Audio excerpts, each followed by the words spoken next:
प्रणाम है आप सभी को। आपका बहुत बहुत स्वागत करती हूँ आज के इस लाइव प्रोग्राम में। माफ कीजिएगा 2 मिनट की देरी हो गई कुछ टेक्निकल इश्यूज की वजह से। आज हम बात करने जा रहे हैं कुछ नाकर भैया से टीनेजर्स की समस्याओं के बारे में। टीनेज ये सभी की उम्र में आती है, सभी की लाइफ में आती है टीनेज, जिसमें सबसे पहले पेरेंट्स को बच्चे का बिहेवियर में कुछ फर्क दिखने लगता है। उसका शरीर तो बढ़ता ही है, साथ ही उसके मन, उसके मस्तिष्क में कुछ परिवर्तन आने लगते हैं, जिसको मेडिकल टर्म्स में हार्मोनल चेंजेस कहा जाता है। और इस टीनेज के चेंज के साथ ही एक गैप बढ़ने लगता है बच्चे और उसके माता पिता के बीच में। और ये जो डिस्टर्बेंस है, ये टीचर्स या नेबर्स सभी लोग ऑब्जर्व करते हैं कि सिर्फ बच्चे का शरीर या उसका व्यवहार नहीं बदल रहा, धीरे धीरे वो एक दूरी बनाता जा रहा है समाज से, उस समाज से जिसमें वो अभी तक रहता था या रहती थी। और वो अपनी एक दुनिया बनाने की कोशिश करते हैं, दोस्तों की या मीडिया की या अपनी ही एक नेटवर्क बनाने की कोशिश करते हैं जिसमें वो कंफर्टेबल हो। समस्या क्या है? समस्या ये है कि पेरेंट्स अक्सर या शायद हमेशा चिंतित रहते हैं टीनेजर्स के बदलावों को देखकर, लेकिन उन्हें नहीं पता कि उन्हें किस तरह से हैंडल किया जाए। इसके बारे में बहुत से कोर्सेज अवेलेबल हैं, काउंसलिंग से काउंसलर्स, एक्सपर्ट्स आपको मिलेंगे जो पॉजिटिव पेरेंटिंग की बात करते हैं, टीनेजर्स के इश्यूज पर बात करते हैं। मेडिकल टर्म्स में भी इसके बारे में बहुत जानकारी है। लेकिन केतु विज्ञान टीनेजर्स की समस्याओं। प्रणाम अश्विनी जी, नागर भैया जी, आपका बहुत बहुत स्वागत आज के इस प्रोग्राम में। केतु विज्ञान के माध्यम से आज हम समझना चाहते थे टीनेजर्स की समस्याओं को और उनके सोल्यूशन को। क्योंकि जब बच्चा एक 13, 14, 15 वर्ष की उम्र में आता है, मेल हो या फीमेल, फीमेल में ये ज्यादा होता है कि बिहेवियर चेंजेस बहुत तेजी से दिखते हैं। पेरेंट्स के लिए एक समस्या बन जाती है टीनेज। मेडिकल टर्म्स में इसे हार्मोनल चेंजेस कहते हैं, लेकिन how do we handle these changes, इसके बारे में कोई बहुत कॉन्क्रीट कोई सिस्टम अवेलेबल अभी तक नहीं था हमारे पास। दैट इज व्हाई सरकारें इस पर काम करते हैं, करोड़ों का बजट एलोकेट होता है, यूनाइटेड नेशंस इस पर सेमिनार ऑर्गेनाइज करता है। लेकिन टीनेजर्स अपने आप में एक समस्या बने हुए हैं ग्लोबली। ये माना जाता है कि अपने आप उम्र के साथ ठीक हो जाएगा, लेकिन वो ठीक होता नहीं है। जो गैप उनका और उनके पेरेंट्स के बीच में आता है टीनेज की उम्र में, वो गैप सिर्फ बढ़ता जाता है, कम नहीं होता दिखता। चाहे हम फिल्म इंडस्ट्री में कुछ भी देखें या माने, फैक्ट यही है। How do we handle teenage? क्या समस्या है और क्या है उसका उपचार, रेमेडी? केतु विज्ञान। देखिए, ऐसा है कि ये जो टीनेजर गैप, टीनेजर्स एक्चुअली जिसको ये जनरेशन गैप कह दिया है ना, इस शब्द ने सबसे ज्यादा नुकसान किया, डैमेज किया सोसाइटी का। और इस शब्द ने, इस set of words, generation gap, 2 शब्द हो गए, तो इन 2 शब्दों ने जितना डैमेज किया रिलेशनशिप को, वो सबसे ज्यादा खतरनाक है सोसाइटी में।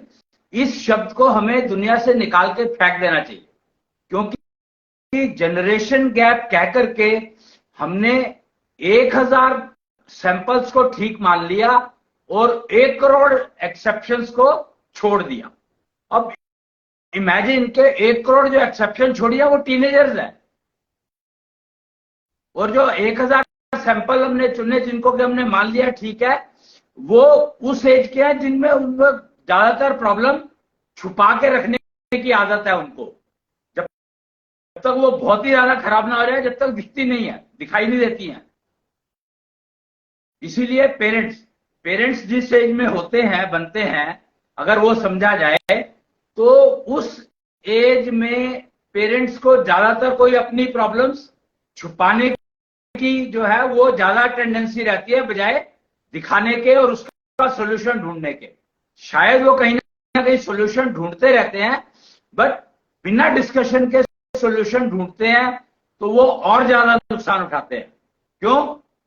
क्योंकि उनको वो अपनी प्रॉब्लम को डिफाइन ही कर नहीं पाते हैं। एक तो ये है कि मेरे को एक कोई प्रॉब्लम है और मैं किसी के पास जाता हूं डिस्कशन के लिए, तो मैं उसको बताऊं क्या, सबसे बड़ी समस्या है। अब इसका एक छोटा सा एग्जांपल मैं नॉर्मली लिया करता हूं यहां पर, कि मेरे पेट में दर्द हो रहा है। अगर एक फीमेल कहती है कि मेरे पेट में दर्द हो रहा है, डॉक्टर के पास जाती है, तो अब डॉक्टर क्या करेगा इस सिचुएशन में, मेरे को बताओ। पेट के अंदर डॉक्टर को पता है कि पेट के अंदर 50 तरह के कंपोनेंट लगे हुए हैं, तो कौन से कंपोनेंट की वजह से प्रॉब्लम है वो उसकी खोज कैसे करेगा। तो उसने बड़ा सिंपल सा तरीका निकाल लिया कि सबसे पहले वो टेस्ट करवाएगा कि भैया ये प्रॉब्लम आई है तो तेरे को ये टेस्ट करवा ले। उसमें क्या होगा, स्टूल टेस्ट करवा सकता है, यूरिन टेस्ट करवा सकता है, ब्लड टेस्ट करवा सकता है, या और जो कुछ भी उसको लगेगा वो 5, 6, 7, 8 टेस्ट लिख देगा। फिर आप टेस्ट कराने जाते हो, वो भी चुपचाप जाते हो, वो बताते नहीं हो किसी को कि मैं टेस्ट कराने जा रहा हूं या जा रही हूं। टेस्ट कराने चले गए और टेस्ट के जो रिजल्ट आए तो उसमें वो सारे क्लियर थे। उसमें क्योंकि वो रिपोर्ट तो अपने हाथ में होती है, एजुकेटेड कम्युनिटी है, रिपोर्ट अपने हाथ में है, तो वो देखती है कि टेबल एक बनी हुई है कि रेंज ये है, इस रेंज के अंदर अंदर वैल्यूज होनी चाहिए और उस रेंज के अंदर अंदर सारी वैल्यूज हैं। तो वो बड़ी खुश होती है कि चलो मेरे टेस्ट तो नॉर्मल है। अगर टेस्ट नॉर्मल है तो फिर दोबारा डॉक्टर के पास जाने की क्या जरूरत है। भाई पहली बार चले गए डॉक्टर के पास और डॉक्टर ने टेस्ट बता दिए, और टेस्ट करवाने के बाद जो रिजल्ट आए वो तो मेरे को भी दिखाई दे रहे हैं। डॉक्टर के पास जाने की मुझे जरूरत क्या है अगर सारे टेस्ट नॉर्मल आ गए हैं तो। कारण है कि पेट में दर्द तो अभी भी वहीं का वहीं है। टेस्ट कराने में और रेंज देखने में और उससे क्या फर्क पड़ा, समस्या तो फिर वहीं की वहीं रही। फिर वो अगले टेस्ट सेटअप ऑफ टेस्ट रखेगा, एडवांस टेस्ट जिसको कहते हैं वो रखेगा। इतनी देर में 15 से 20 दिन निकल गए तो पेट का दर्द सबसाइड हो गया। कारण पेट का दर्द सबसाइड हो गया, इसका मतलब क्या हुआ, या तो यह है कि वो पेट का दर्द हल्का हो गया या खत्म हो गया, या कोई दूसरा कष्ट ऐसा आ गया जिसकी वजह से पेट का दर्द दिखाई नहीं देने लगा। दूसरा दर्द क्या आ गया होगा, पेट से ज्यादा इंपॉर्टेंट कोई चीज है क्या दुनिया में। पेट के लिए तो सारी एक्टिविटी करी जाती है, इतनी एजुकेशन ली, इतनी पढ़ाई करी, इतना वो कराया, मेहनत करी और पेट के लिए ही तो करी, और पेट के दर्द को तुम इग्नोर कैसे कर सकते हो। तो ऐसा क्या कष्ट आ गया जिसकी वजह से आपको पेट का दर्द आप भूल गए। तो वो है प्रोजेक्ट रिपोर्ट पूरा करने का। ऑफिस में कोई काम मिला था, वो काम पूरा नहीं हो रहा, तो पेट का दर्द तो भूल गए, और वो वाला दर्द दिमाग में हैवी हो गया तो माइग्रेन शुरू हो गया। तो अब इलाज पेट का कराना है कि माइग्रेन का कराना है ये नहीं पता। क्यों? क्योंकि पहला काम तो रिपोर्ट पूरी करना है। उस एक रिपोर्ट जो कि एक दिन का काम था, उसको पूरी करने के लिए एक तो टाइम ज्यादा लग गया, तो बॉस से गाली मिली अलग कि तूने अब तक रिपोर्ट नहीं पूरी करी। तो वो स्ट्रेस ने और स्ट्रेस बिल्डअप कर दिया कि अगली बार मेरी सैलरी में इंक्रीमेंट कम होगा। मतलब इमेजिन कि हम एक मूर्खता से हमने 1 साल की टेंशन पाल ली, और फिर वो डायबिटीज में तो कन्वर्ट होनी ही है ना,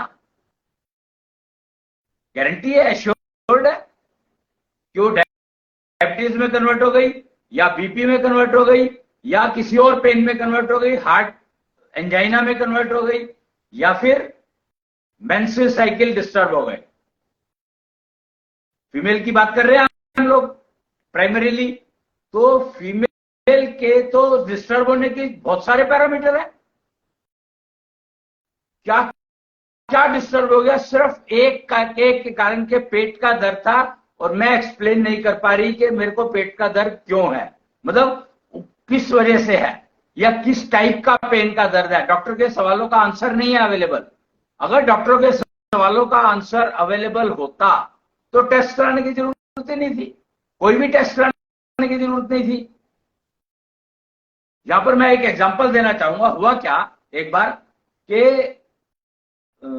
एक डिस्पेंसरी में बैठता था, वहां पर डॉक्टर, एक लड़की, एक मदर अपनी बेटी को लेकर आई और प्रॉब्लम वही थी कि पेट में दर्द है।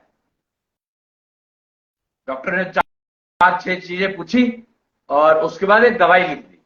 बाई चांस मैं उनके साथ बैठा था, कुछ बात कर रहे थे हम लोग, तो इतने पेशेंट आया तो मैं उठ के जाने लगा, तो उन्होंने कहा अरे डॉक्टर साहब आप कहाँ जा रहे हो, आपको तो ज्यादा ज्ञान है, आप भी बैठ जाओ, क्योंकि मैं नब्ज ज्ञान का वो माना जाता हूं।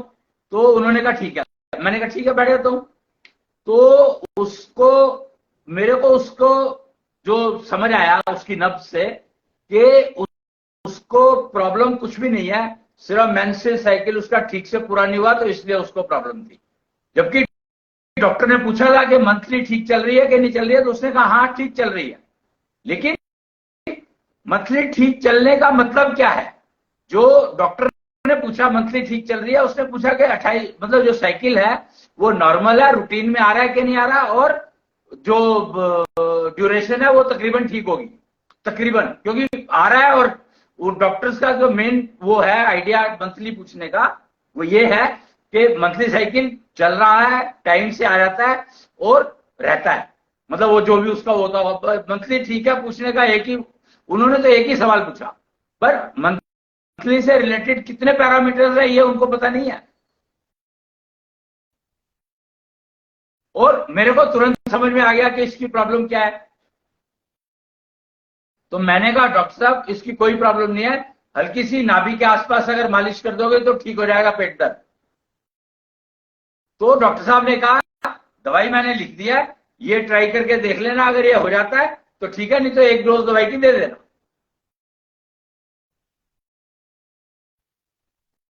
और मेरे ख्याल से उसके बाद वो लड़की को जरूरत नहीं पड़ी आने की कहीं भी डॉक्टर के पास। तो ये फर्क है कि तुम 50 टेस्ट करवाओगे, मेडिसिन दे दोगे और फिर मलेरिया डिटेक्ट नहीं होगा, तो इसमें फॉल्ट पेशेंट का नहीं है, इसमें फॉल्ट है सिस्टम का। तो डायग्नोसिस भी जी जी एक कमेंट और, कि इसमें फॉल्ट पेशेंट का ही है, एक्चुअली पेशेंट का फॉल्ट नहीं है, बट फॉल्ट पेशेंट का ही है कि जैसे ही उसको सिम्टम आए या फीवर आया तो वो डॉक्टर के पास तुरंत नहीं गया, या मलेरिया टेस्ट कराने के लिए अगर तुरंत जाता तो वो काफी हद तक डिटेक्ट होने के चांसेस थे। पर क्योंकि उसने मेडिसिन पहले ले ली अपनी मर्जी से, कि ये समझ करके बुखार तेज नहीं होना चाहिए, क्रोसिन ले ली, तो उससे मलेरिया के जो सिम्टम थे वो दब गए, और वो इतने दबने लग गए कि वो डेंगू में कन्वर्ट हो गए, और फिर डेंगू के लिए हमें दूसरा मच्छर ढूंढना पड़ा। जबकि मलेरिया अगर सप्रेस होता है तो वो डेंगू में ही कन्वर्ट होगा, वो टाइफाइड में कन्वर्ट हो जाता है। बहुत सारे सिस्टम ऐसे हैं, पर मैं ये नहीं कह रहा हूं कि शुरुआत मलेरिया से होती है, शुरुआत तो किसी से भी हो सकती है, पर कन्वर्ट किस किस में हो जाते हैं वो समझने की बात है। तुम्हारे को अगर हाई फीवर होगा तो मेंटल अटैक होने के चांसेस है, ब्रेन स्ट्रोक हो जाता है, कुछ भी हो सकता है। High fever is not advisable to keep, but उसको कम करने के लिए तरीके अलग अलग हैं। क्रोसिन खा करके अगर आप उतारते हो तो मलेरिया का इफेक्ट डिटेक्ट नहीं होगा, टेस्ट में नहीं आएगा। उसको आप ठंडे पानी की पट्टी रखोगे तो फायदा होगा। मलेरिया टेस्ट कराओगे तो मलेरिया डिटेक्ट में आ जाएगा, टेस्ट में आ जाएगा, लेकिन अगर दवाई खाने के बाद जाओगे तो फिर नहीं होगा। जी, तो जो प्रॉब्लम है वो डायग्नोसिस सिस्टम की ज्यादा है, रेमेडी तो तब होगी जब प्रॉब्लम को हम डायग्नोसिस कर पाएंगे।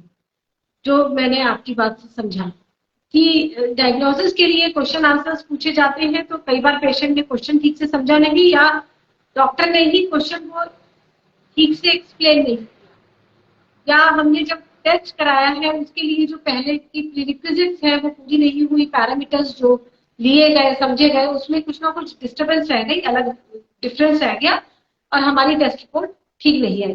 तो डायग्नोसिस ही ठीक नहीं होता तो रेमेडी नहीं होगी। ये बात तय है। टीनेजर्स की हेल्थ प्रॉब्लम से पहले उनकी मेंटल डिस्टरबेंस या बिहेवियर चेंजेस दिखने लगते हैं।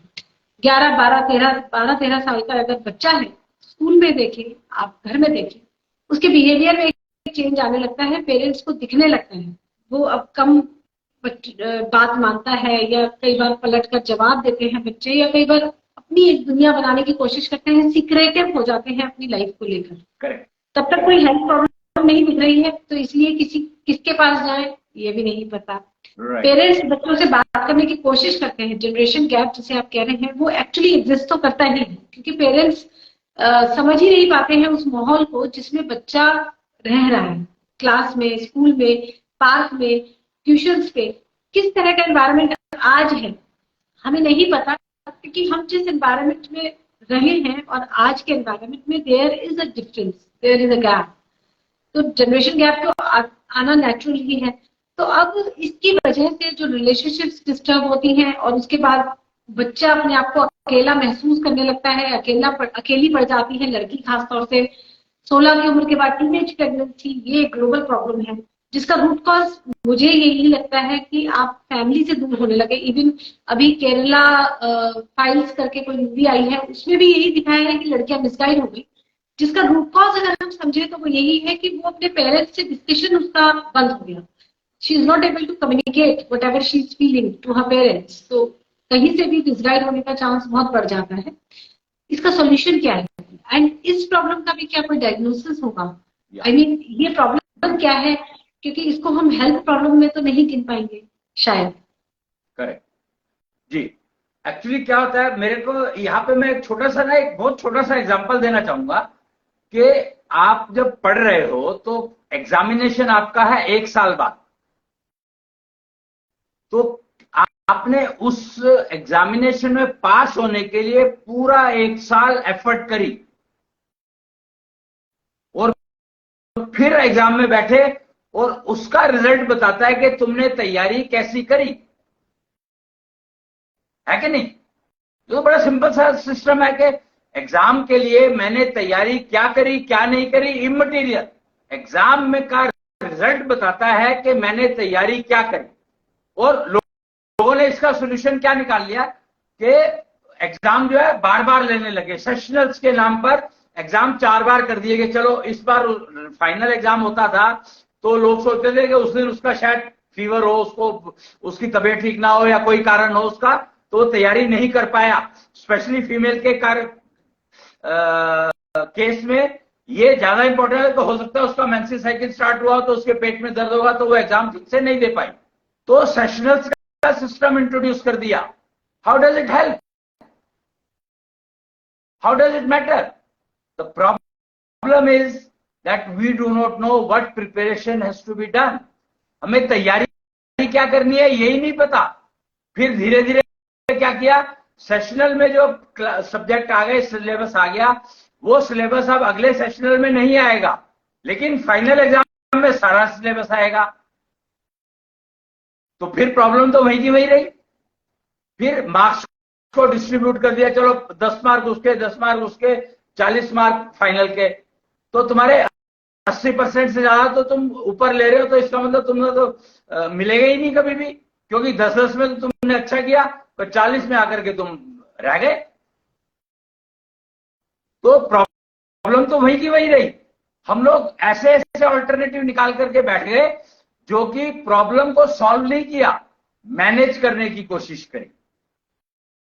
उससे हुआ क्या, एक कंपटीशन नाम का शब्द जो है वो फैलता चला गया, कंफ्यूजन नाम की चीज फैलती चली गई, और tendency of suicidal tendency in the teenagers वो इसीलिए डेवलप होनी शुरू हुई कि उसने देखा कि उसके पेरेंट्स फेल हुए थे। गलती से वो आता है ना एक वो कहीं पर कि एक रिपोर्ट कार्ड लेकर के पिता के पास गया बच्चा, तो बच्चे को वो रिपोर्ट कार्ड देखते ही पिता ने बच्चे को पीटा। तो पीटने के बाद वो बैठ गया जब, तो उसने कहा आपने मेरे को मारा क्यों? वो कहता तेरा रिपोर्ट कार्ड बता रहा है। कहता है नाम पढ़ो इस पे, किसका रिपोर्ट कार्ड है ये?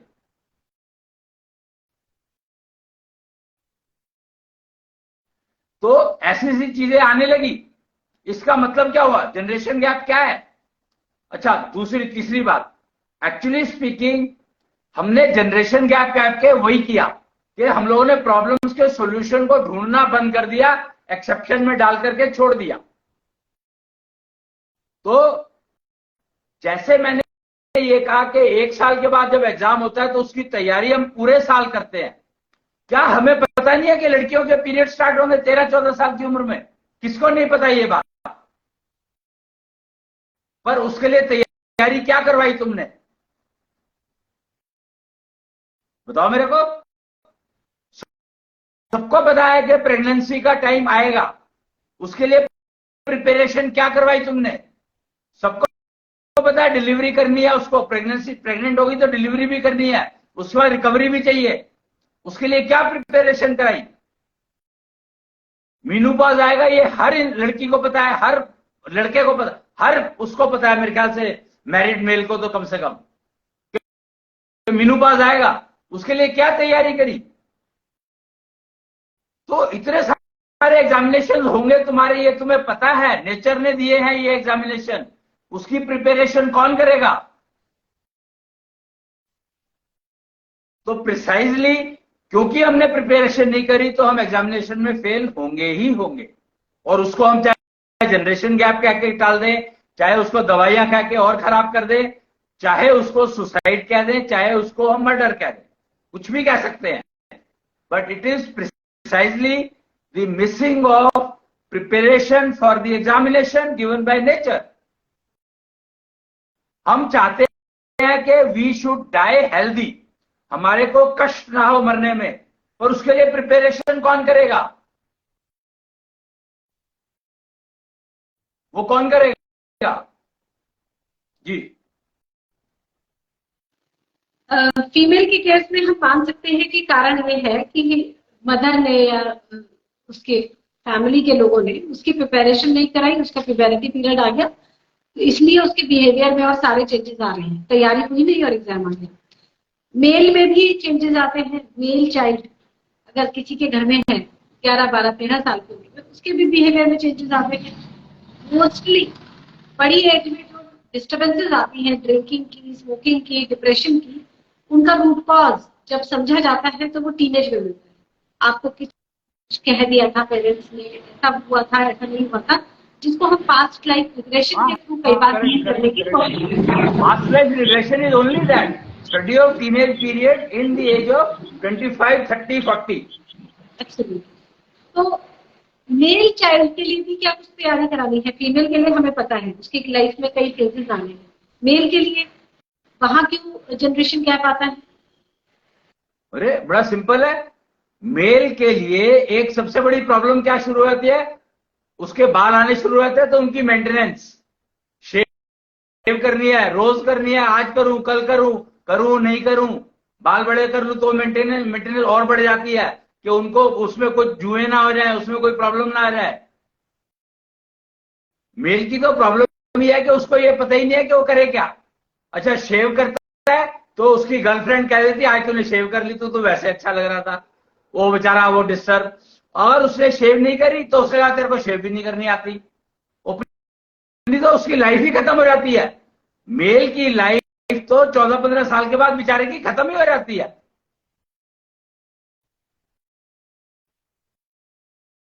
जी, कोई ऑब्जेक्शन इस बात पे? मुझे नहीं लगता कि इतना बड़ा टेंशन का विषय है पुरुषों के लिए। तुमने ही कहा उसको जनरेशन गैप क्यों डाल दिया, मैं तो रीजन बता रहा हूं, रूट कॉज बता रहा हूं जनरेशन गैप के। तुमने you asked me the question. 14-15 साल की उम्र में लड़के की लाइफ एक्चुअली खत्म हो जाती है। You will surprise to know this कि मेल के साथ कितनी प्रॉब्लम्स है। जब वो 13-14 साल का, जब उसका वो पीरियड शुरू होता है चेंज ओवर का, जो फीमेल के साथ पीरियड शुरू होते हैं, तो मेल के साथ जो दाढ़ी मुंह छानी शुरू होती है, तो उसके बाद तो उसकी जिंदगी 90% खत्म हो जाती है। This is the time which shows the एशोनिधि गैप। मेंटल वेल्थ का जो गैप है वो अब दिखाई देता है, देना शुरू होता है कि मेल की एशोनिधि से फीमेल की एशोनिधि 9 टाइम्स हायर होती है। तो मेल अपनी एशोनिधि एक को भी हैंडल नहीं कर पाता, he starts becoming dependent on female from that time onwards. That is the problem. और माँ उसको कहती है भाग जा, और माँ कहती है कि भाग जाएगा तो वो कहां भाग कर जाएगा, फिर वो ऑल्टरनेटिव ढूंढने लगता है। और सबसे ज्यादा नुकसान मेल ही उठाता है। ये कहने की बात है कि मेल और फीमेल, फीमेल का नुकसान और मेल का नुकसान, तो मेल का नुकसान बहुत ज्यादा होता है। उसको बेचारे को पता नहीं लगता, क्योंकि उसकी ऐशोनिधि इतनी पुअर है कंपेयर टू फीमेल, कि फीमेल कीप्स ड्राइविंग। वो कहते हैं ना, वो आज टीनेजर में क्या होता है, तू मेरा चार्ज अगर ज्यादा फुल टाइम करा रहा है तो I am with you, I am your girlfriend. My boyfriend is only that who charges my mobile for the month, और ज्यादा ड्यूरेशन के लिए या ज्यादा पैसे के लिए, जो भी वट, जो मेरे को ज्यादा गिफ्ट देता है वो मेरा अच्छा बॉयफ्रेंड है, अच्छा बॉयफ्रेंड है। मतलब शी हैज ऑलरेडी 3-4, तो females are able to manage 3-4 boyfriends. पर मेल का अगर दूसरी गर्लफ्रेंड हो जाए तो उसका क्या हाल होता है। तो मेल के पास तो बेचारा, वो तो सबसे बड़ा बेचारा है। At the age of 13-14 he is almost finished his life. Women empowerment के लिए बहुत प्रोग्राम्स चल रहे हैं, विमेन हेल्थ, विमेन इश्यूज, लेकिन male issues, male empowerment, problem, that is the problem. Problem कहाँ है और सॉल्व कहां पर कर रहे हैं हम लोग। इशू यही है कि हमें यही नहीं पता प्रॉब्लम का सीड कहां पर है, प्रॉब्लम है कहां पर, यही नहीं पता हमें। और उसको हम, जैसे वो कहा ना मैंने, फीमेल्स को क्या कहती है मदर, जब पीरियड शुरू होते हैं तो पेट में दर्द होता है, तो माँ को कहती है कि माँ मेरे पेट में दर्द हो रहा है, वो कहती है कोई बात नहीं, शादी के बाद ठीक हो जाएगा। इस इस स्टेटमेंट ने कितना डैमेज किया, कितने लोगों का डैमेज किया, ये सोच करके देखो। पर क्या आज तक ये स्टेटमेंट कहना बंद हुआ? फिर तो तुम ऑलरेडी कन्वेंशनल लिविंग में ये बंद होगा ही नहीं कभी भी, कि मेल का कितना नुकसान हो रहा है 13-14 साल की उम्र के बाद से, इसका अंदाजा भी नहीं लगाया जा सकता।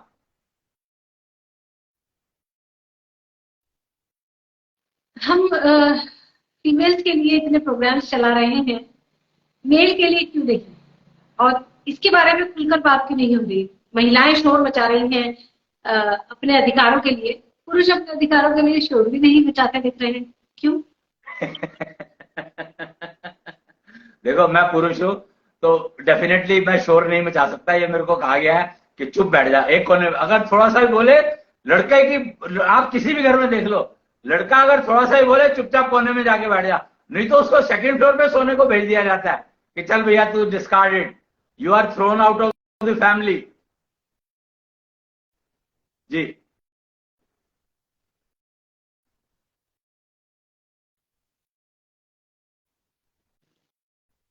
हम इस समस्या के साथ ही रहें? Should be learn to live with this problem?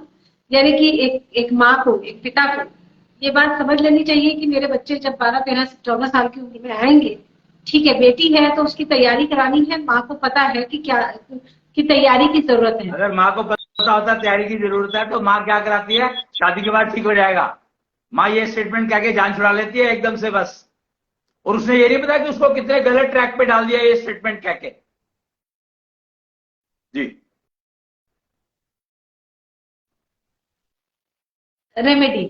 Remedy क्या है? प्रॉब्लम एग्जिस्ट करती है, बात हो रही है या नहीं हो रही, किस डायरेक्शन में हो रही है, प्रॉब्लम एग्जिस्ट करती है, ये बात हम जानते हैं। टीनेजर्स के शूट आउट यूएस में एक आम बात हो गई है। तकरीबन हर महीने या 15 दिन में एक न्यूज आती है कि एक टीनेजर ने बंदूक उठाई और चला दिया सब तरफ। ये भारत में या किसी भी देश में कभी भी हो सकता है, लेकिन रेमेडी क्या है, सॉल्यूशन क्या है? पेरेंट्स की गलती है, संस्कार ठीक नहीं दिए, ये कहना आसान है, लेकिन पेरेंट्स ये मैं कहूंगा ही नहीं, ये मैं कहूंगा ही नहीं, क्योंकि अगर मैं कहता हूं कि पेरेंट्स की गलती है तो उसमें फिर उसके ग्रैंड पेरेंट, जो मेरे ग्रैंड पेरेंट्स भी इन्वॉल्व हो जाएंगे, तो मैं वो बात नहीं कहूंगा सारे मारेंगे पकड़ के, कोई फायदा नहीं है ये बात कहने का।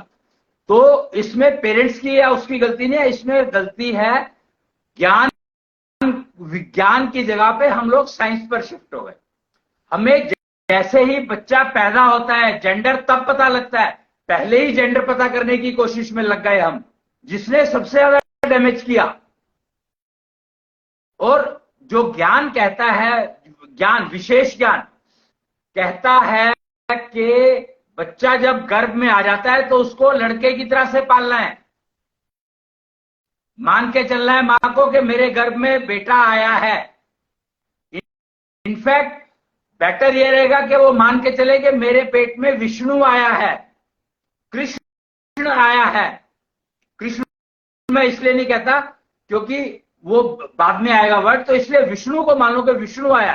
कृष्ण के दो रूप नहीं थे, लड़का और लड़की का, विष्णु के दो रूप थे, लड़का और लड़की का।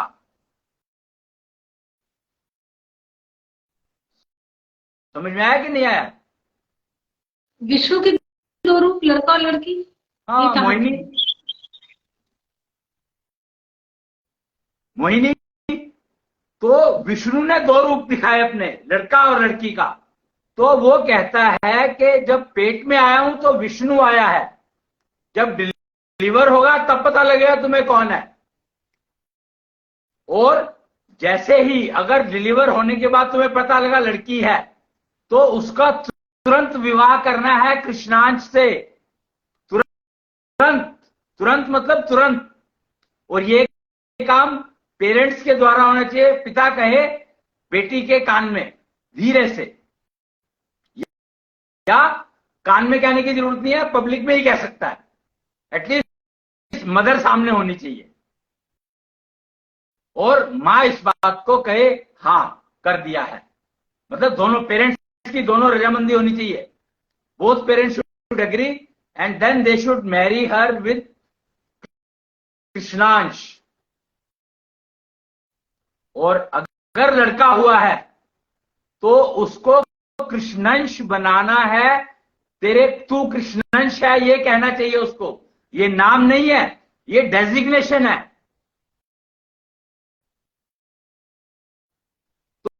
तो कृष्णंश का डेजिग्नेशन दे दो उसको तुरंत पैदा होते ही।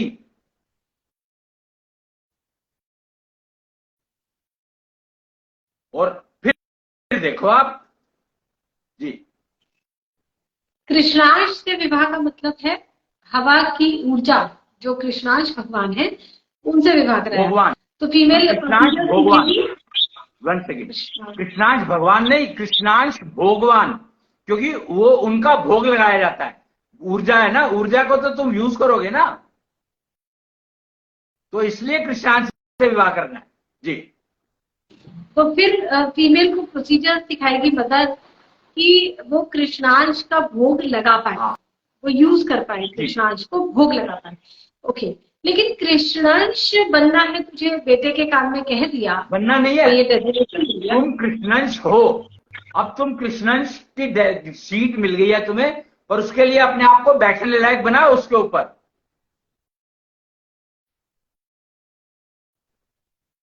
कि भाई मैं मंत्री बन गया हूं, अब मैं मंत्री पद पे बैठ के मुझे क्या काम करना है वो ट्रेनिंग मेरी पहले होनी चाहिए।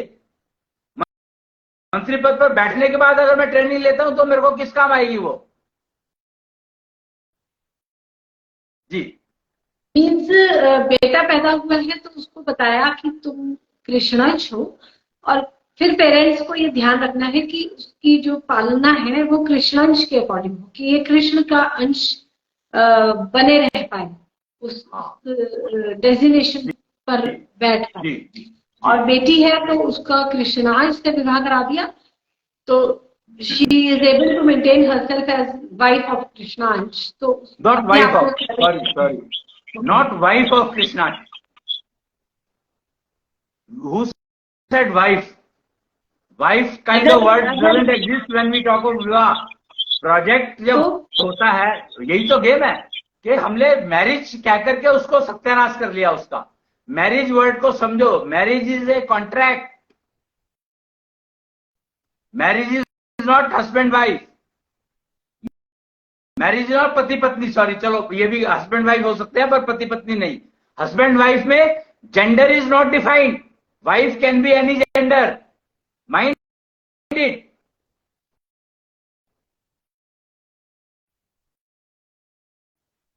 जो एक बच्ची है जिसका विवाह कृष्णांश से कराया गया है, तो मदर ने या फादर ने उसको प्रोसीजर्स सिखाए कि आप कृष्णांश का भोग कर पाए। तो उसको जब वो बड़ी होगी तो यहाँ पे वो उसकी मेंटली वो अपने आप को कैसे इस चीज के लिए तैयार करेगी। क्योंकि विवाह शब्द का मतलब तो समझो, विवाह शब्द का मतलब है भोग लगाना, भोगना। तभी तो कहते हैं ना कि ब्याह के बाद से मैं भोग रही हूं या मैं भोग रहा हूं, वो उसको भोग रहा है, वो उसको भोग रही है। ये शब्द तो विवाह के बाद ही आता है। विवाह का मतलब है भोग लगाना। हाँ, भोग लगाना इज, आई डोंट नो। विवाह का मतलब है भोग लगाना। हाँ, एक्चुअली विवाह का मतलब है भोग लगाना। तो अ, कृष्णांश का भोग लगा रहे हो तुम। मैंने कहीं पे ये स्टेटमेंट पढ़ी थी कि विवाह का अर्थ है योग, भोग नहीं, योग।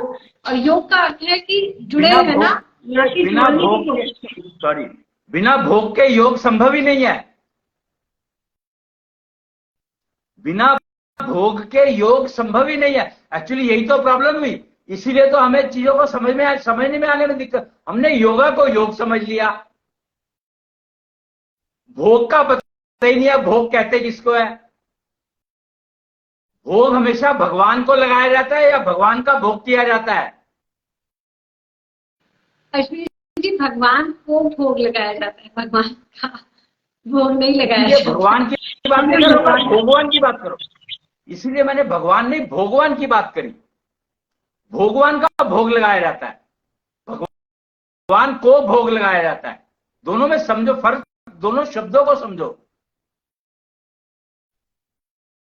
भगवान और भोगवान दो अलग अलग शब्द है। और तुम भोगवान से विवाह कर रहे हो। भोगवान इज नॉट विजिबल, हवा की ऊर्जा। तो वो तो परमानेंट है, लाइफ लॉन्ग है। और तुम जो डिफरेंट जेंडर के साथ, जो अलग जेंडर के साथ विवाह करते हो, that is to take care of your fertility period. That is what I am trying to say, कि वी हैव नॉट। जी जी जी जी। जो अभी अभी विवाह की परंपरा चल रही है, वो सिर्फ फर्टिलिटी पीरियड के लिए नहीं है, वो लाइफ लॉन्ग होती है, जो अभी अभी तो विवाह की परंपरा। वो प्रॉब्लम तो यही है ना, कि इसीलिए तो समझ में आया नहीं कि हम कर क्या रहे हैं। हमने प्रिपरेशन किसी भी चीज की नहीं करी। अगर देखा जाए तो अगर हमें ये पता हो कि विवाह हम लाइफ लॉन्ग के लिए कर रहे हैं, तो आप मेनोपॉज की तैयारी सबसे पहले करती। अगर आपको पता होता कि आप विवाह जो है सारी उम्र के लिए करना चाहते हो, तो आपको मेनोपॉज की तैयारी सबसे पहले करनी पड़ेगी। अगर आपने वो करी कि आपने कभी सोचा भी नहीं होगा मेनोपॉज भी आएगा, जब देख लेंगे। तो तैयारी जब करोगे नहीं, और मेनोपॉज की तैयारी 4 साल की उम्र से शुरू हो जाती है। At the age of 4 you have to start working on your menopause.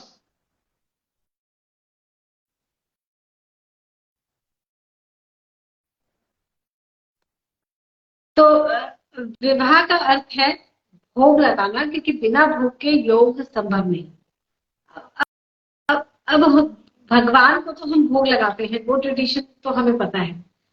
भोगवान Krishnansh है, भगवान वो हवा की एनर्जी है, और हम उनको यूज करते हैं या उनका भोग लगाते हैं, उसका जिसके भोग लिए लगाना चाहिए, लगाते नहीं है, लगाना चाहिए। क्यों नहीं लगाते, क्यों नहीं लगा रहे? क्योंकि पता ही नहीं है कैसे लगाना है, प्रोसीजर ही नहीं बताया किसी ने विवाह किया ही नहीं कृष्णांश के साथ। सिस्टम तो तुम्हारा बाय बर्थ शुरू हो गया, डिलीवरी के दिन से शुरू हो गया। तो स्टेप्स कौन करेगा? सारे प्रोसीजर्स के सारे स्टेप्स करेगा कौन? करने तो पड़ेंगे ही। मां को पहला गुरु कहा गया है, तो मां की रिस्पॉन्सिबिलिटी है ये सारे स्टेप्स पूरे करवाना। छठी होती है बुआ से करवाई जाती है छठी की पूजा। लेकिन जन्मते ही डिलीवरी के इंस्टेंटली बाद का जो स्टेप है वो कौन लेगा? अगर तुमने पहले ही स्टेप नहीं लिया तो तुम फर्स्ट फ्लोर पे पहुंचोगे कैसे? बाकी के आगे के स्टेप लोगे कैसे? जी। तो एक फीमेल को तो इस लायक बनाना है कि वो कृष्णांश भगवान का भोग लगा पाए। करेक्ट। ये हो गया उसके विवाह का मतलब। कृष्णांश बेटे को जब हमने कहा कि तुम कृष्णांश हो, तो अब उसको क्या तैयारी करानी है, और वो तैयारी कौन कराएगा, माँ या पिता या क्या, कैसे, इसके प्रोसीजर्स प्रोसीजर कहाँ क्या है, हैं? तैयारी कोई भी करवाए, वो भोग तो उसको भी कृष्णांश का ही लगाना है। कृष्णांश बनने के लिए भी भोग तो कृष्णांश का ही लगेगा।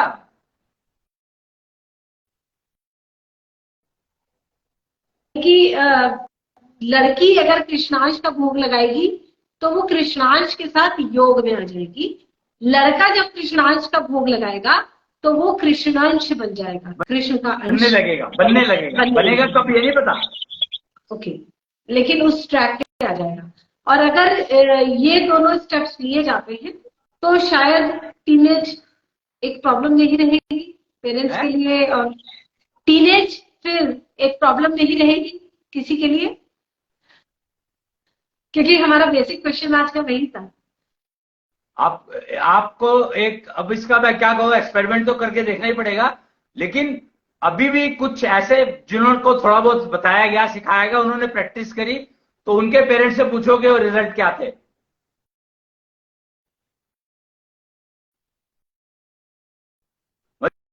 जिन्होंने सारे स्टेप नहीं किए पर कुछ स्टेप शुरू कर दिए, 9 सी 4 साल की उम्र से मेनोपॉज की तैयारी शुरू होती है और 9 साल की उम्र से पीरियड्स की तैयारी शुरू होती है।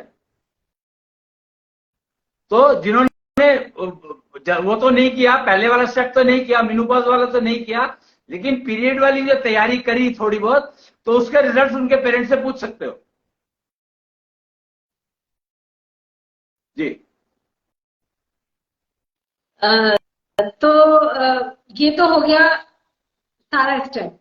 अब जिनके बच्चे टीनेज में हैं, हम कहेंगे कि उनका तो फेल होना ऑब्वियस है, क्योंकि आपने पीछे का सारा समय तैयारी का नहीं यूज किया है।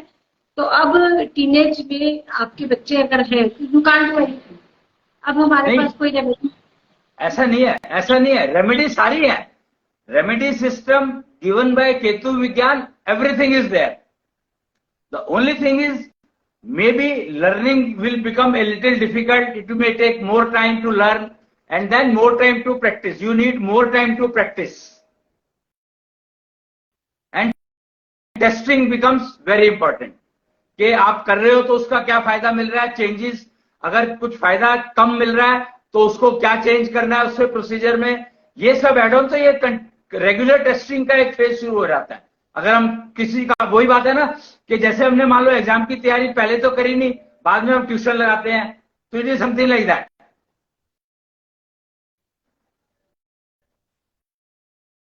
हमने वीकली एग्जाम टेस्ट लेने शुरू कर दिए कि every week we are testing कि तुमने कितना पढ़ लिया, कितनी तैयारी कर ली, तो it is something like that.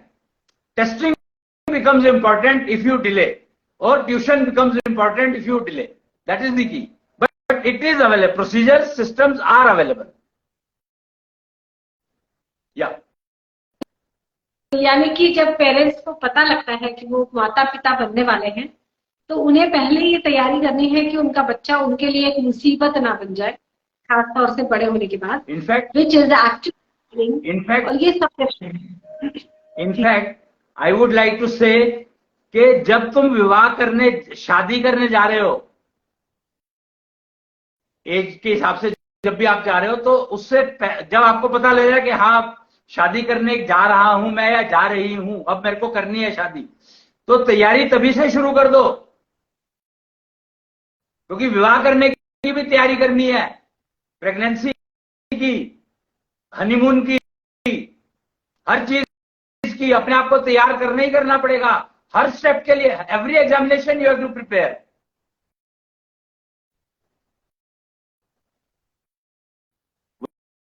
Virginity breaking is a event. It is a very important event.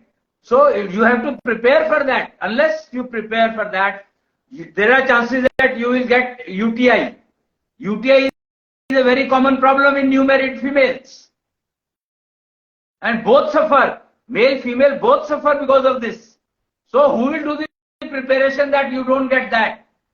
Female only has to prepare. And male has to prepare. Both of them have to prepare. So that preparation you should do the moment you start thinking about marriage. Right. एक इसमें बहुत बड़ी समस्या, एक female तैयारी कर रही है अपनी लाइफ को ठीक रखने के लिए, या एक मेल तैयारी कर रहा है और अपने अपने सही ट्रैक पे है, लेकिन जब मैरिज होती है तो उससे पहले जो भारतीय परंपरा है किसी भी तरह का फिजिकल रिलेशन लड़का लड़की के बीच में नहीं होता है। तो अब मैरिज के बाद दूसरे पर्सन ने अगर प्रिपरेशन नहीं की है तो उसकी वजह से अपने आप को बीमारियां, डिस्टर्बेंसेस आएंगी ही, जबकि आपकी प्रिपरेशन पूरी थी। ऐसा होगा या ऐसा नहीं होगा? होगा, क्यों नहीं होगा?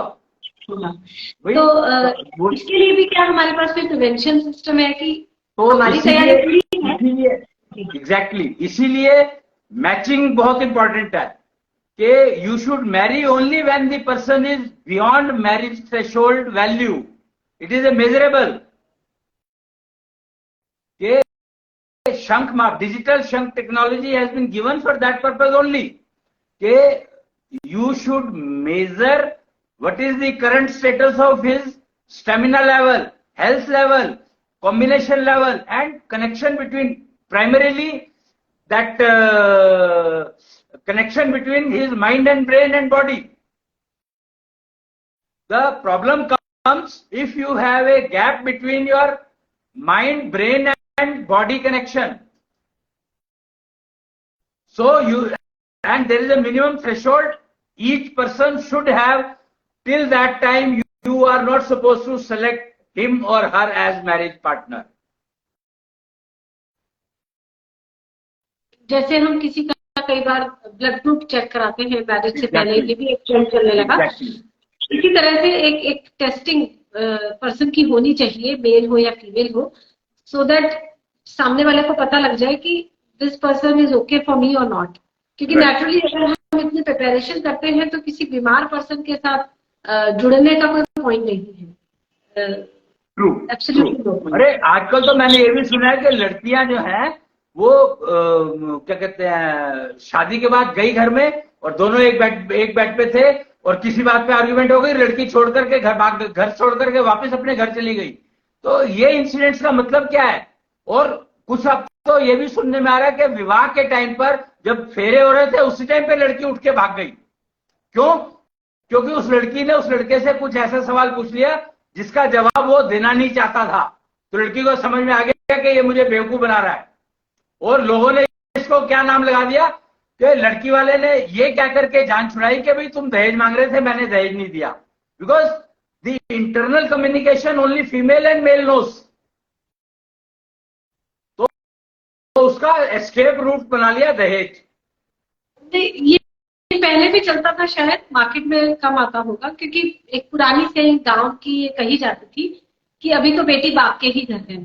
हाँ। तो यही था कि जब तक लड़की विदा नहीं हुई है, आपको कुछ भी डाउट लगता है तो आप उसको रोक ले, आप ये विवाह ना होने दें, क्योंकि it is a very very important decision, और ये स्टेप एक बार ले लिया गया तो इसको रिवर्ट नहीं किया जा सकता। तो इसलिए हमें बहुत केयरफुल रहना है इस डिसीजन के लिए। तो पुट टुगेदर आज के जो फेलियर्स है, जिसे रिजेक्शन ऑफ लाइफ कहते हैं, उसका मैं रूट कॉज समझू तो वो है not preparing in advance. Pregnancy आएगी पता है, लेकिन प्रिपरेशन नहीं कर रहे हैं। बच्चे की टीनेज आएगी पता है, उसके लिए प्रिपरेशन नहीं करा रहे हैं। या अपना मेनोपॉज होगा पता है, preparation is this. So the game is that we have to prepare in advance, जिसके लिए remedy system and procedures are well defined and available in Ketu विज्ञान, और यही है जी। एक बात यहाँ पर और कहना चाहूंगा, एक और चीज जो बहुत इंपॉर्टेंट है, जो लड़का कृष्णंश बनने के रास्ते पर चल पड़ा तो उसकी एज इज इममटीरियल। कि 10 साल की लड़की का विवाह 45-50 साल के लड़के से कर दिया, डजंट मैटर। 20 साल की लड़की का विवाह 25 साल के लड़के से करो और वो बीमार हो इससे अच्छा है कि हेल्दी 50 साल के लड़के से उस लड़की का विवाह कर दो, 20 साल की लड़की का, तो वो ज्यादा बेटर है बजाय इसके कि 24-25 साल के बीमार लड़के से विवाह करो।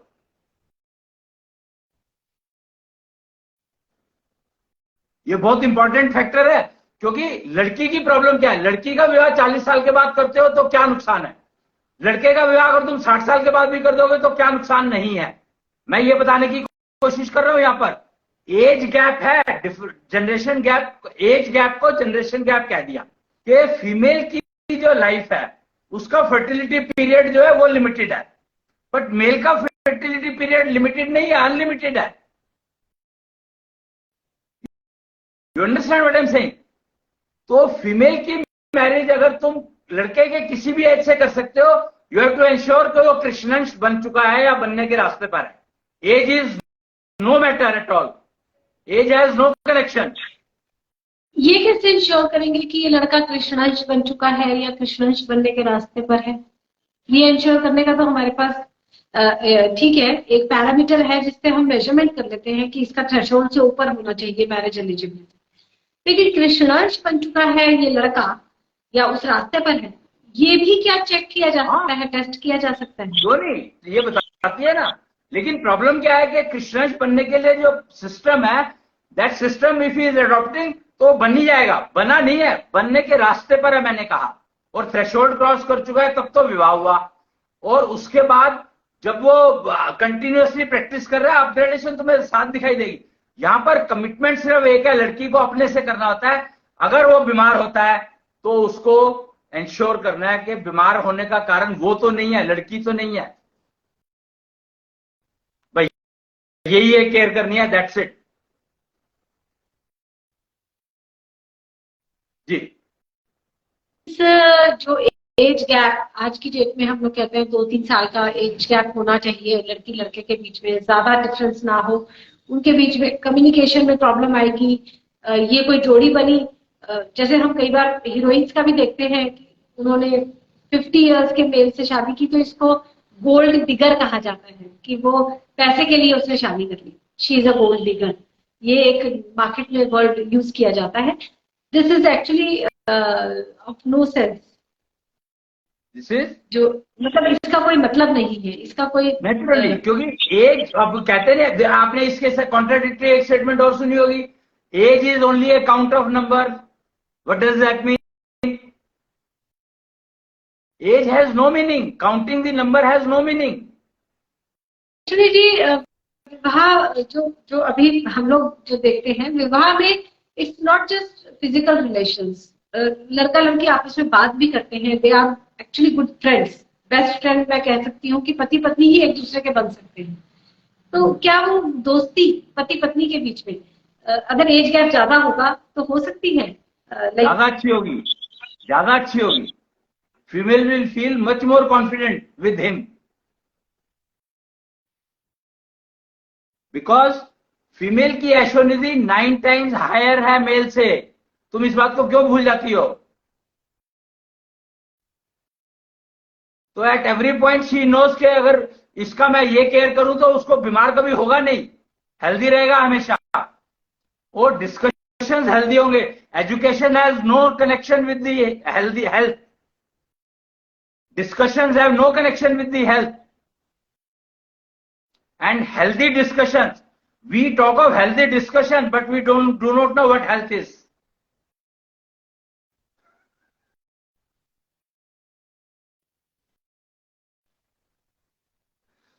So our discussions become arguments rather than discussion.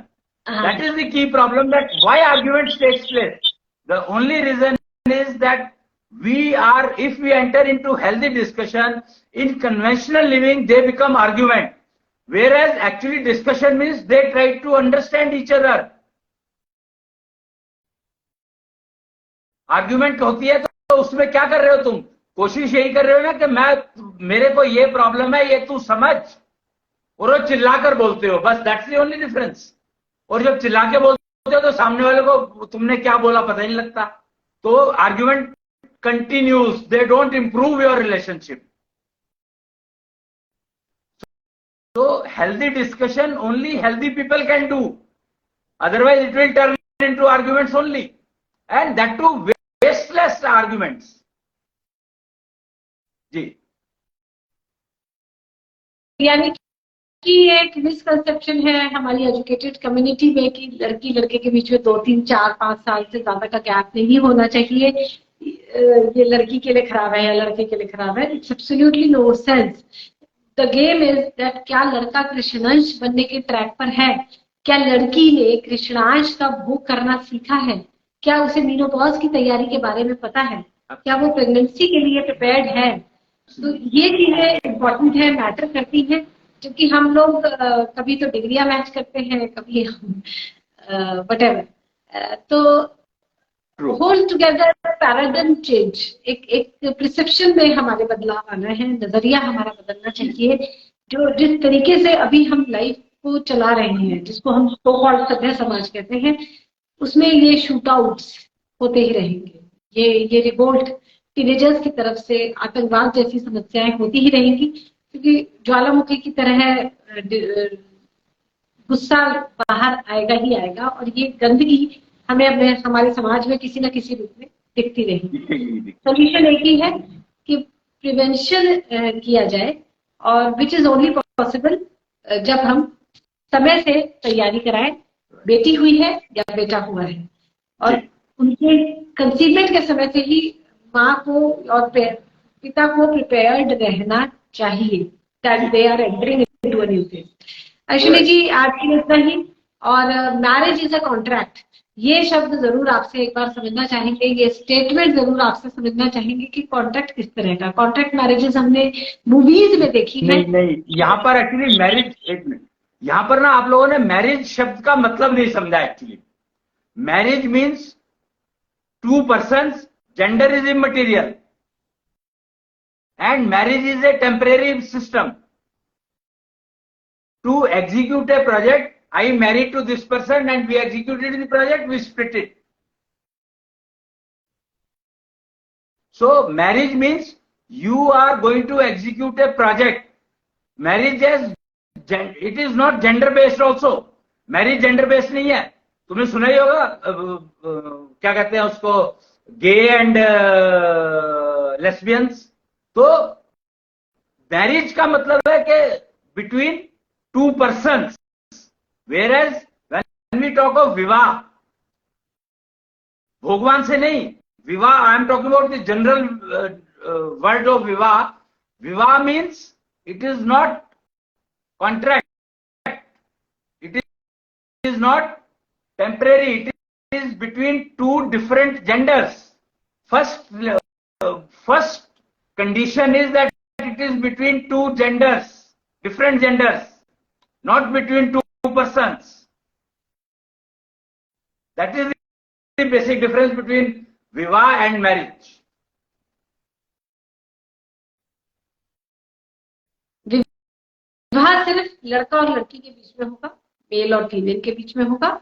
Marriage किसी के भी साथ हो सकती है फॉर अ स्पेसिफिक पर्पस. तो वो तो एक प्रोजेक्ट के लिए हम साथ आए, एक पर्पस से साथ आए, और खत्म हो गया तो अलग हो गए.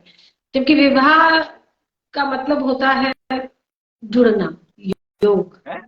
विवाह का अर्थ है योग. ये एक स्टेटमेंट कभी सुना है मैंने. युगल. विवाह का क्या है? विवाह का मतलब एक्चुअली क्या है कि 2 genders. देखो, अब यहां पर इशू एक अगेन आ जाता है कि फीमेल का फर्टिलिटी पीरियड का यूटिलाइजेशन. बेसिकली विवाह का मतलब यह है कि फीमेल का फर्टिलिटी जो पीरियड है वो ठीक से यूज हो जाए, जिससे कि मेनोपॉज में ज्यादा प्रॉब्लम्स ना आए. क्योंकि मेनोपॉज तो होगा ही होगा, और 99% marriage is the key which disturbs menopause.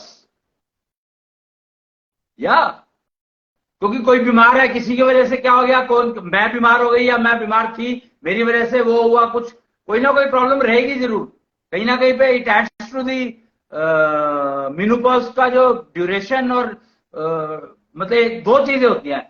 एक तो मेनोपॉज किस स्टेज में आया और उसके ड्यूरेशन कितनी थी पूरा होने में, कंप्लीट होने में. जैसे पीरियड जब स्टार्ट होते हैं तो सेटल होने में it takes about 3 years. 14, 15, 16 is the ideal age is that 14 की साल में शुरू हो जाए और 16 की साल में स्टेबल हो जाए. इसीलिए मैरिज की एज पहले 18 साल कही जाती थी, 16 साल में स्टेबल हो गए होंगे. और यही एक पीरियड है जिसमें के बहुत चांसेस है लड़की मिसगाइड होने के, लड़कों के मिसगाइड होने के बहुत ज्यादा चांसेस रहते हैं इसी टाइम पर. बेसिकली 9 to 15 वो संभाल काल होता है. 9 to 18 9 साल का जो संभाल काल है वो काल बहुत इंपॉर्टेंट है फीमेल्स के लिए और मेल्स के लिए, दोनों के लिए. अगर उसमें केयर नहीं रखी तो आगे की सारी जिंदगी समझो वेस्ट बिन में जाएगी. पक्की बात है ये जी. तो यानी कि विवाह भी एक तरह का कॉन्ट्रैक्ट ही है, लेकिन वो फर्टिलिटी कॉन्ट्रैक्ट नहीं कहता मैं इसको, क्योंकि full fertility period is of 40 years. तो उसके बाद और उससे पहले तो मेरे ख्याल से विवाह पहली बात तो जिस एज में होता है already you have lost 5, 6, 7 years. 16 साल की उम्र में हो जाता है सेटल पीरियड और 21 साल की उम्र में विवाह हो रहा है. 21 में भी नहीं, अब तो ठीक है 30 के अराउंड. जो भी, अब तो लड़कियां विवाह करने को मना कर रही हैं भाई. अब तो लड़कियों ने विवाह करने को मना कर दिया, शुरू कर दिया करना. तो ठीक है, it is much better than for remaining disease. या जी. मिसकंसेप्शन सोसाइटी में ज्यादा है. कंफ्यूजन दूर करने के लिए प्लेटफॉर्म एक ही है, शुक्राचार्य ज्योतिष. और इन कंफ्यूजन्स को जो आप दूर कर रहे हैं सोसाइटी के, उसके लिए ये समाज, ये पृथ्वी आपके हमेशा ऋणी रहेगी. आपसे बातचीत केतु विज्ञान के माध्यम से यूं ही करते रहेंगे. कल फिर आपसे बातचीत 11:30 बजे. प्रणाम. प्रणाम. कल नहीं करेंगे, बहुत कल संडे है. ओके, परसों बात करेंगे आपसे. प्रणाम. बहुत बहुत धन्यवाद.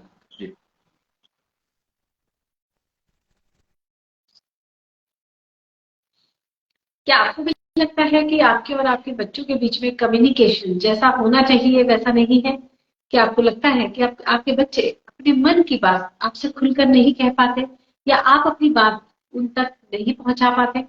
क्या आपके बच्चे अभी से सिक्रेटिव होने लगे हैं, यानी कि अपनी कुछ बातें अपने मोबाइल आपसे दूर रखते हैं? तो ये एक खतरे की घंटी है. ये प्रॉब्लम शुरू होती है जब कंसीवमेंट यानी कि बच्चे का जन्म हुआ है और आपने सही दिशा पे, सही ट्रैक में पे उसे नहीं डाला. बच्चे को संस्कार देना जरूरी है. गर्भ संस्कार जिसे हम कहते हैं, भारत में एक परंपरा रही है गर्भ संस्कार की, लेकिन संस्कार क्या देने हैं और कैसे देने हैं, इसके बारे में आज की डेट में गाइडेंस न के बराबर अवेलेबल रही है. इसीलिए प्रॉब्लम हर जगह दिखाई देती है. सोल्यूशन एक है, वो अश्विनी जी ने आज हमें बताया कि बेटी है तो उसका कृष्णांश से विवाह कराओ, बेटा है तो उसे बताओ जन्म के समय कि तुम कृष्णांश हो. बेटा अपने आप को उस ट्रैक पे रखे, ये प्रोसीजर्स उसको सिखाओ कि वो कृष्णांश बन पाए. बेटी अपने आप को इस तरह से तैयार करे कि वो कृष्णांश भगवान का भोग कर पाए. She is able to utilise the energy of air. Krishnansh भगवान is present in air as energy. हवा में एनर्जी की तरह, ऊर्जा की तरह कृष्णांश भगवान है. लेकिन बेटी उनको यूज कर पाए, उनको यूटिलाइज कर पाए, उसके लिए बेटी को खुद को प्रिपेयर करना है, जो प्रिपेरेशन सिर्फ माँ करा सकती है.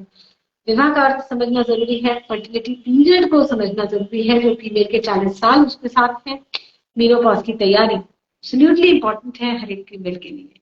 अगर जीवन में, लाइफ में डिस्टर्बेंसेस नहीं चाहते हैं, लग्जरी चाहते हैं अल्टीमेट, तो ये सब फैक्ट्स को, इन सब नेचुरल फैक्ट्स को समझे बगैर काम नहीं चलने वाला. केतु विज्ञान में रेमेडीज अवेलेबल हैं, अपने लिए रेमेडीज जरूर लें. आज के लिए इतना ही. मैं हूं निधि कंसल, केयरटेकर कृष्णेष्ट मंदिर की, गायनी नेचुरोपैथ, और आप सबके लिए लेकर आती हूँ ये प्रोग्राम केतु विज्ञान, जिसमें हम जुड़ते हैं कुछ राकर भैया दिल्ली वाले से. आज के लिए इतना ही. प्रणाम.